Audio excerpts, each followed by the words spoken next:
il n'avait rien. Ni maison, ni famille, ni manteau. Juste une couverture.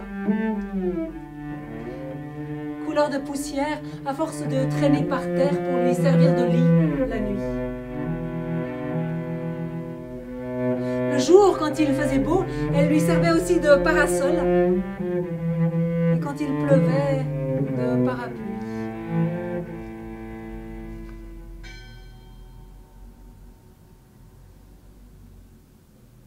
Quand on n'a rien, on mange quand même. Pour manger, il faut travailler. Au début de l'histoire, Sarsenba il cherche du travail. Au début de l'histoire, ça commence bien. Sarsenba il vient d'en trouver un. Gardien de moutons, berger, auprès d'un riche propriétaire. Une nuit, ses rêves ont été brisés en même temps que la porte de la bergerie. Quelqu'un vient de forcer l'entrée.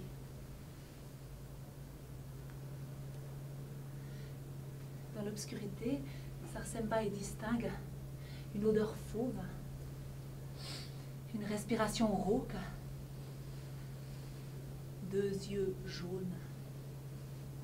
C'est un loup. Donne-moi une bête, sinon j'en tue 10. Je ne peux pas te donner ce qui n'est pas à moi. Eh ben, va demander à ton patron. J'attends. En un bond, il est sur une brebis. En un coup de croc, il l'égorge.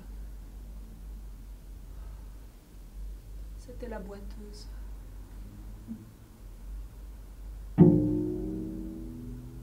Au Kazakhstan, il y a un proverbe qui dit « Il pleut toujours sur les mouillés ».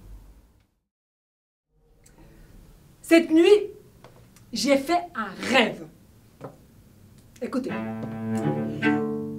J'étais un prince, un seigneur. J'étais allongé sur un divan somptueux.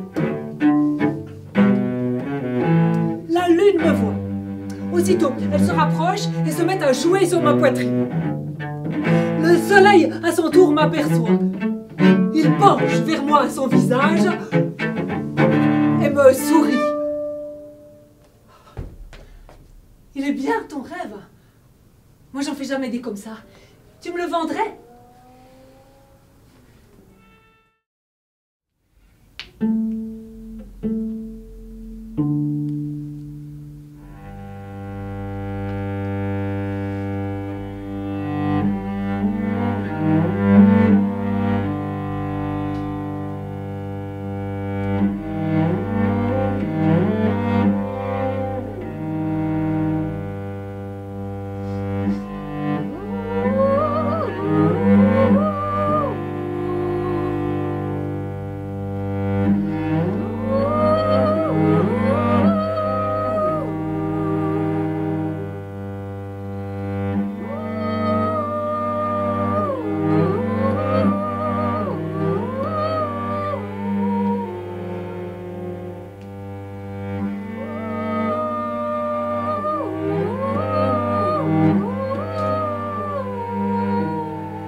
Sarsenba s'est enfoncé jusqu'aux chevilles,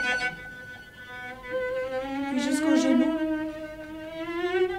Et quand la neige est arrivée à la hauteur de sa taille, il s'est écroulé et il a prié. Seigneur, envoyez une bête, n'importe laquelle, pourvu qu'elle soit assez grande pour me manger. J'ai trop froid.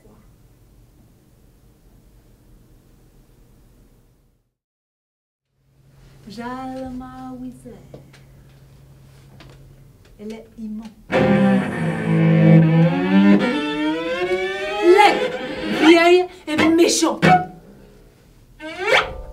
Mon bras mes longues jambes pour les rattraper. Des petits yeux rouges pointus, comme des épingles. Des ongles crochus qui pincent, griffent et déchirent. Dans ses cheveux en broussailles, elle a caché un grand couteau de pierre. Dans sa mâchoire énorme, elle a fait mettre des dents de fer. Entre deux ongles crochus, la sorcière Jalma Wiser a attrapé la jeune fille par la peau du cou, comme on attraperait un lapin. Alors, toujours aussi maigre, Sarsemba, il s'enfonce dans la forêt. Parfois, il trouve sur la neige quelques faines, sur un buisson quelques baies, quelques noisettes. Un jour, il a entendu comme un gémissement, une plainte. C'est un tout petit faon qui est tombé dans une fosse.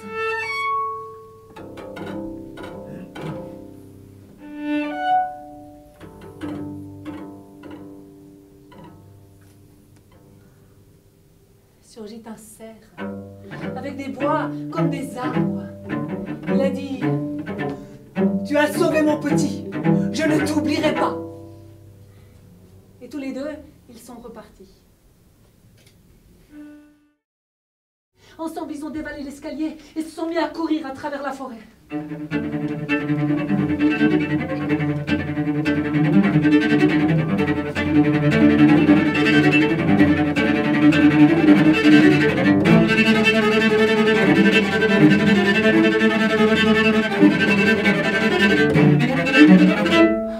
Altina est tombée.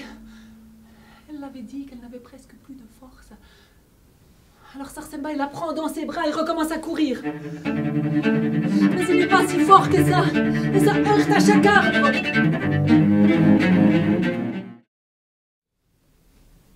Il y a très longtemps, j'ai acheté un rêve.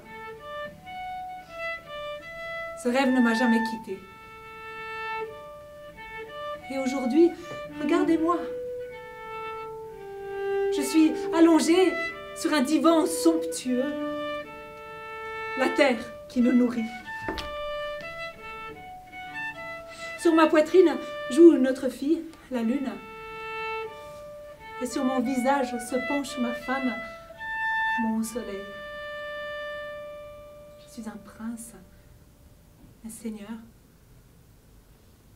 un homme heureux. Au fond d'une poche, il y a bien longtemps, j'ai glissé le cadeau d'un mendiant. Au fond de moi, j'espérais toujours que fleurissent mes rêves.